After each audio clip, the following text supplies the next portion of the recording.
اس کے بعد موجودہ حالات میں اصلاح معاشرہ، ہماری اور آپ کی زندگی کے اندر جناب محمد رسول اللہ صلی اللہ علیہ وسلم کی سنت آ جائے اور زندگیوں سے گناہ ختم ہو جائے، اس کی اہمیت پر حضرت مولانا مفتی عبدالرحمن صاحب جنت سیکرٹری جمعیت علماء ضلع جالنہ کو آواز دوں گا، تشریف لائیں۔ السلام علیکم ورحمۃ اللہ وبرکاتہ۔ الحمد للہ وکفا وسلام علی عباده الذین اصطفا، اما بعد فاعوذ باللہ من الشیطان الرجیم، بسم اللہ الرحمن الرحیم۔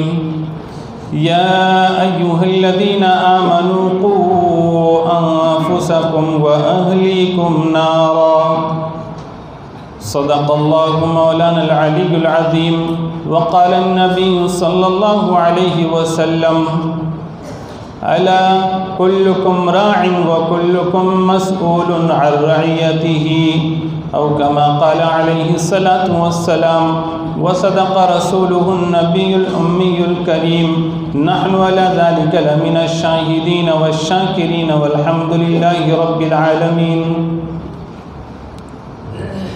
محترم صدر اجلاس اور آج کے اجلاس میں ہمارے معزز مہمان، مشاہد اجلاس اور ہمارے اپنے علاقے کے موقر حضرات علماء کرام، دور دراز سے تشریف لائے ہوئے جمعیت علماء کے ذمہ داران، کارکنان، مجھے جو ذمہ داری دی گئی ہے وہ اصلاح معاشرہ کے کام کے سلسلے میں جو ہمیں فکر مندی ہونی چاہیے، اس سلسلے میں کچھ گزارشات رکھنے کی دی گئی ہیں۔ جمعیت علماء ہند کا ایک مستقل شعبہ اصلاح معاشرہ کا ہے۔ معاشرہ سماج کو کہتے ہیں، اور یہی وہ سماج ہے جو کھیتی کے مانند ہے، اور جتنے شعبے ہیں ہمارے، تو ان شعبوں میں جو افراد پہنچتے ہیں وہ اسی سماج سے پہنچتے ہیں۔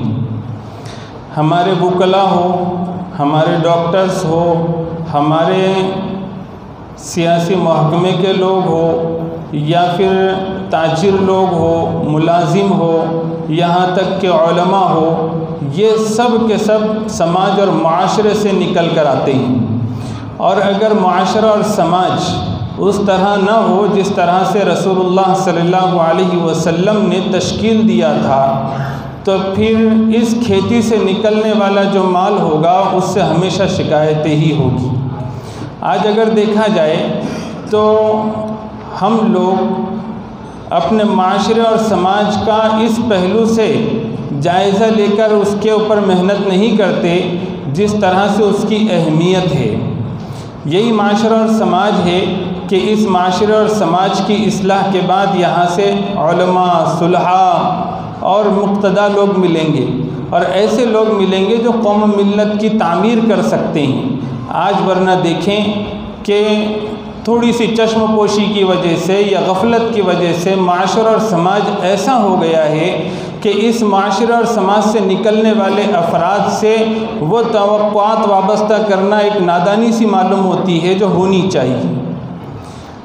آج ہر طرح کی خرابی، ہر طرح کی برائی، رسوم و رواج جو ہمارے معاشرے میں ہیں، اس کی وجہ سے صورتحال اتنی سنگین ہو گئی ہے کہ ہر آنے والا دن یہ ہمیں ایسا ڈرا رہا ہے کہ ہماری آنے والی نسل یہ ارتداد کی طرف جا رہی ہے۔ اس وقت میں ہمارا جہاں دیگر مسائل میں سوچنا، فکر کرنا واجبی ہے، تو وہیں پر ایک سب سے بڑا مسئلہ اور چیلنج ہمارے لیے یہ ہے، کیا آنے والی جو ہماری نسلیں ہیں کیا وہ مسلمان باقی رہے گی؟ یہ ایک بہت بڑا مسئلہ ہے، اور اس پر اسی انداز میں سنجیدگی کے ساتھ کام کرنے کی ضرورت ہے۔ جمعیت علماء مہاراشٹر کی طرف سے ہر سال 10 روزہ مہم چلائی جاتی ہے، اور پورے مہاراشٹر کا دورہ کیا جاتا ہے۔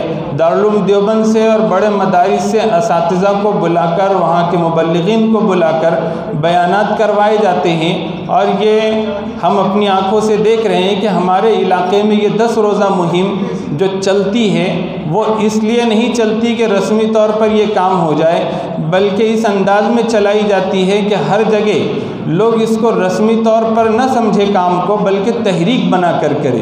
اور اس کا اثر یہ ہے کہ بہت سارے ہمارے اضلاع میں مستقل شعبہ اصلاح معاشرہ قائم ہے، اور اس کے تحت مستقل پلاننگ کے ساتھ مقامی لحاظ سے محنتیں چل رہی ہے۔ جس جگہ مثالی طور پر کام چل رہے ہیں ان کو دیکھنے کی اور اس کو اپنے علاقے میں لاگو کرنے کی ہم کو کوشش کرنی چاہیے۔ ہمارا یہ کام اصلاح معاشرہ کا کام کئی جہت سے کرنے کا ہے، اور ہر جہت سے جس جہت سے بھی جس جگہ سے بھی برائیاں آ رہی ہیں اس کی روک تھام کے کام کی ضرورت۔ آج کتنے ایسے واقعات رونما ہو رہے ہیں سماج میں، جیسے اس ملک کے سب سے بڑے اخبار کی رپورٹ کہ پچھلے 3 سالوں کا حال یہ رہا ہے کہ ان 3 سالوں میں مسلمان بچیاں 40,000 سے زیادہ تعداد میں یہ غیر مسلموں کے ساتھ شادی کر کے چلی گئی۔ اب اندازہ کریں کہ 3 سال کا ہمارا یہ نقصان، اور آنے والے دنوں میں چونکہ باطل کی اور اسلام دشمن طاقتوں کی جو محنت ہے وہ منظم ہے اور پھر وہ پلاننگ کے ساتھ ہے، اور ہم لوگ اس کے مقابلے میں صرف سرسری طور پر مساجد سے بیانات کر کے یا پھر ایک آدھ مرتبہ اصلاح معاشرے کا جلسہ کر کے سمجھیں گے کہ ہم باطل کا پورے طور پر مقابلہ کر پالیں گے، تو یہ صرف خام خیال ہے۔ ہم کو بھی منظم انداز میں کوشش کرنی پڑے گی، پھر چاہے تعداد اور وسائل میں ہم کم ہی کیوں نہ ہو، اللہ کی مدد ہمارے ساتھ ہوگی۔ یہ عنوان مجھے دیا گیا تھا۔ حضرات اکابر علماء کرام یہاں موجود ہے، اور ان کے سامنے لب کشائی بھی ایک جرأت اور ہمت کی بات ہوتی ہے، لیکن حکم تھا اس لیے چند باتیں عرض کر دی۔ اس کے بعد ہمیں ہمارے اکابرین سے ہی استفادہ کرنا ہے۔ اللہ تعالیٰ مجھے اور آپ کو کہنے سننے سے زیادہ عمل کی توفیق عطا فرمائے۔ وآخر دعوانا الحمدللہ رب العالمین۔ اگر ہمارے ویڈیوز آپ کو پسند آ رہے ہو تو لائک، کمنٹ اور شیئر کریں، اور مزید نئی ویڈیوز کے لیے ہمارے چینل دعوت میڈیا کو سبسکرائب کریں اور بیل آئیکن پر کلک کریں۔